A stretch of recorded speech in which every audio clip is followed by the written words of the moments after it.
Thanks everyone for joining us. We'll go ahead and get started with Coach Eilert. Good morning. First of all, I'd just like to, congratulate the WVU football team and Coach Neil Brown on a great win last night. That was impressive performance by our football team, and love the direction in which the football team is going. And not only that, the fan support out there in Charlotte, Mountaineer Nation showed up in full force. That was very special to see. And every time I do a recruiting call, I talk about our fan support and how much backing we got from our fans and the great people in the state. So kudos to the fans for making that trip out to Charlotte and backing that football team, and kudos to Neil Brown and the football program for a great victory.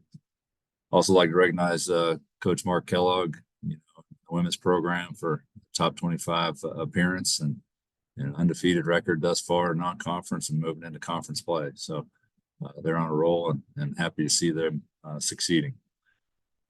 Going back to the Toledo win, we had that's our getaway day. It's always a hard game to prepare for, knowing that some of your guys have one foot out the door and ready to get home to see their family for Christmas. So as part of the NCAA rules, you're required to give 3 days off. So we gave them the 24th, the 25th, and the 26th off, and met that requirement. And we reconvened yesterday and turned the page, and everybody was here available yesterday afternoon, and we went back to work and started and had a really good practice coming out of break, and sat down and really went over Ohio State and got started on them. So that was day one of preparation for Ohio State. Day two is today, and then tomorrow morning we'll travel out there, practice out there at Cleveland Cavaliers practice facility before having shoot around on Saturday morning. We'll go ahead and take questions. Start with Kevin. Hey, Coach, just briefly, anything nice happened over the holiday? Any fun plans? Were you able to take advantage of any of that? Took advantage of all my family time. I didn't travel anywhere.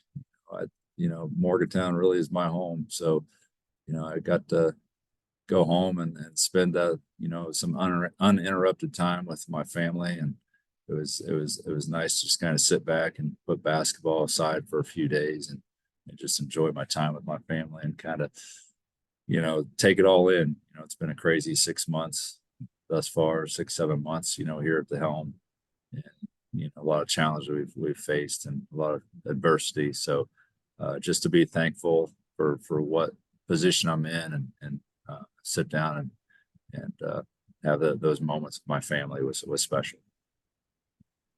Let's go to Ethan Bach. Yeah, Coach, a little bit more on just the Christmas break. How important was it, not only for you, but for the rest of the team, to kind of just sit back, just kind of reflect for once, kind of get a little break heading into Ohio State? Yeah, I use that going into, sometimes coaches don't want to talk about it in terms of, the whole elephant in the room of, as soon as the game's over, everybody's leaving. And I just addressed it as let's lock in and focus and figure out, let's get this win against a really good Toledo team. And I promised you, I said, I'll give you three, almost 4 days of mental health days. And that's why I refer to those days as mental health days, and they really are to an extent, because how hard we've been going, and how many things we've had to navigate, and the challenges we've navigated. So everybody need to kind of get away and reset their minds, reset their bodies. Some of those nagging injuries from a physical standpoint can be healed up to some degree with 3.5 days off. So you could tell the legs were, not nearly as conditioned yesterday, and we'll have to build that conditioning back up, but you could tell they were fresher legs, which is great to see from a coaching perspective. Let's go to Hertz. Yeah, Coach, you got a bunch of guys on the team that have no West Virginia background, came in this year.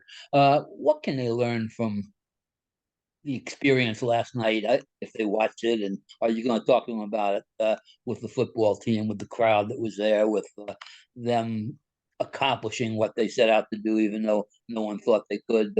Much the same as your situation might be now. No, it's the same message that I had going into the Pitt game.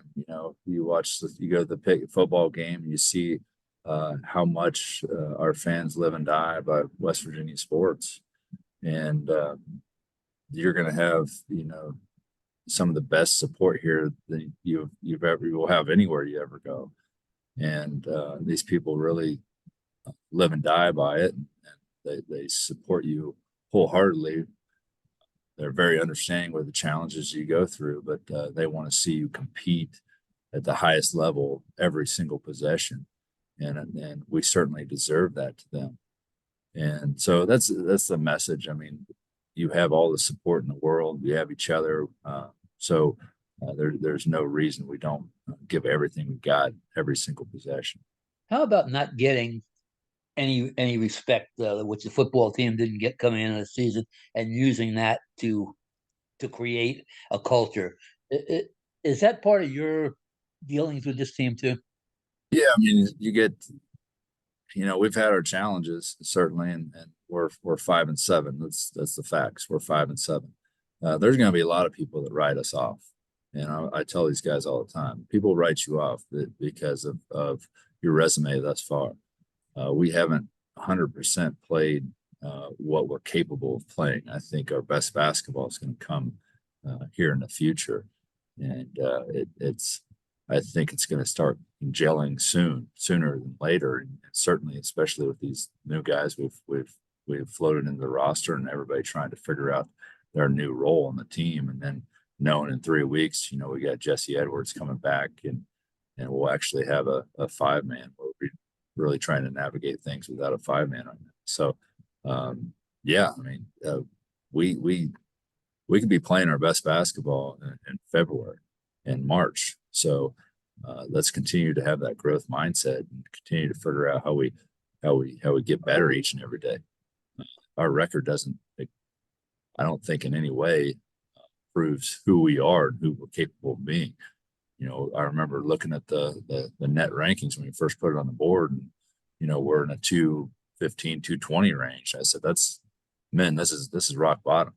We got to continue to this number is going to continue to go up, and we're going to be playing some very, very solid competition. Starting with Ohio State on Saturday, and then going to Houston, which is number 1 in the net the following Saturday. So we got plenty of opportunities in this league to prove ourselves and prove that we belong. Thank you. Let's go back to Kevin. Coach, is Noah farther along than you thought he might be when he came back and when the eligibility rules changed? Or what's just your couple game evaluation of him so far? Noah's bought in 100%, and that's the first step in having a good team player. I mean, he's locked into everything we're doing. Never did he stray in any way. And sometimes you see it as a kid sitting out for a year. They might not be 100% locked in. They know that they're not playing until the following season. So, they don't lock in on your sets, and they just kind of are going through the motions sometimes in practice. But Noah's never been like that. Noah from day one has taken the opportunity, and we had those conversations soon as he come in. I said it's a challenge to sit out a year. It's a challenge to stay locked in every day. And he met that challenge, and he was ready to go when his time came, and that opportunity, presented itself for him. He was ready to go. And yeah, he hadn't got the reps by any means that anybody else had with the first team. And he'd primarily been working all scout team, but he had everything mentally. He was ready to go. He was locked in. He's been taking care of his body like a professional, taking care of his understanding of everything in terms of our playbook. So there was not much of any transition to try to get him, ready to play and thrown into the starting lineup. Let's go back to Ethan. Coach, just on Ohio State, just talk about their strengths, weaknesses, and then if you think there's any challenges between Thornton or Battle. Yeah, both those guys present challenges in themselves. You know, Battle's as good a shooter at that size as you're gonna see, you know, across the country, and Thornton, it's going to be a constant challenge to figure out how we, you know, try to keep the ball out of his hands. He's a dynamic three-way scorer, and he does a lot for their team. You know, and they're a physical team. They do a lot of things very, very well. They shoot the ball very, very well. But I mean, just like any team, they have their weaknesses as well. You know, we got to figure out strategically how we take advantage of some of those weaknesses. Let's go to Joe Mercado. Josh, you guys had a great environment for this game 4 years ago when you played in Cleveland. What's the value of playing in a professional arena and against an opponent of this caliber? The value, you know, it's we don't really look at it. We'll kind of look at it as a road game, really, but it's not a true road game by any means. But hopefully, you know, Mountaineer Nation shows us that same kind of a type of support that they did for the football team in Charlotte, and I think we'll have a great showing there in Cleveland. So we're excited to get up there and take on a very, very good Big Ten opponent in Ohio State, and they're rolling. And we're trying to figure out exactly who we are, but I think we have we have a heck of a roster right now that can compete with about anybody. Now we have our challenges with not having Jesse and not having a true 5-man, but there's even with those challenges, we have some opportunities to take advantage of from our strengths. Back to Kevin. How is Jesse's timetable still looking good? How is he now around a week removed from surgery? I think whatever wrap or cast he's got on his wrist, I think comes off after 2 weeks. So we're a week into that, and I haven't heard anything in any way that that timetable has been compromised by any means. So I think we're still on that 4-week timetable. And then one more, if you don't mind. It seems like going back to the UMass game, the offense is operating at its best when the 3 ball is coming and volume as well. Did you anticipate that? And do you see high volume 3-point shooting being a part of your offense going forward? Yeah, we certainly got to see some fall, especially the big good teams. We can't go out there and hit 3 or 4. We need to be hitting in 8 or 9 range. So no, it's certainly a different dynamic than we had before when you put Noah Farrakhan and Kirk Risa and Raekwon didn't play in the UMass game, but Raekwon out there, and you get 2 guys, especially between Kerr and Noah, that can take advantage of defenses, especially as hard as Noah is to stay in front of. He can get you paint touches and get downhill and spray that thing out. And Kerr is about as good as anybody reading defenses, manipulating, a pick and roll situation. So, yeah, I think we're going to get a lot more cleaner looks, and we got more shooters on the floor.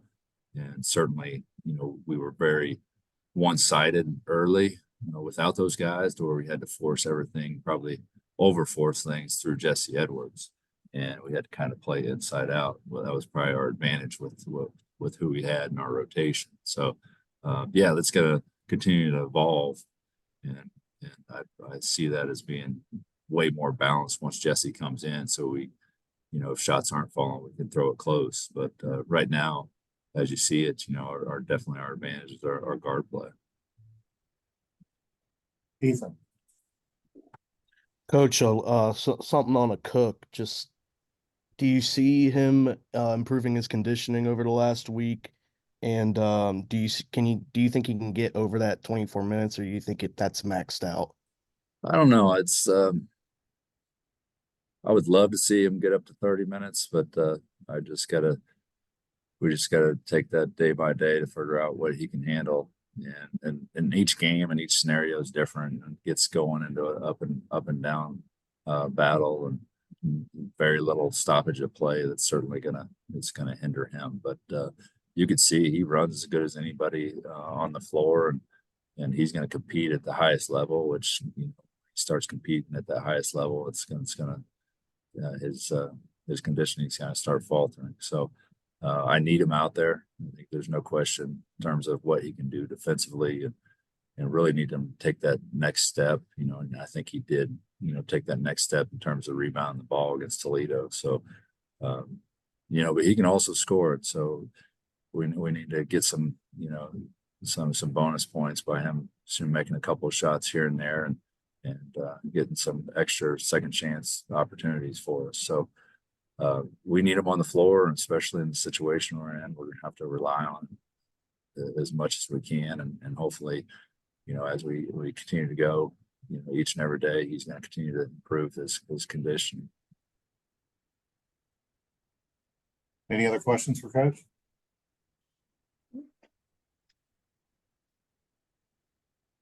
Okay, guys, thanks for calling in. Appreciate it. Thank you.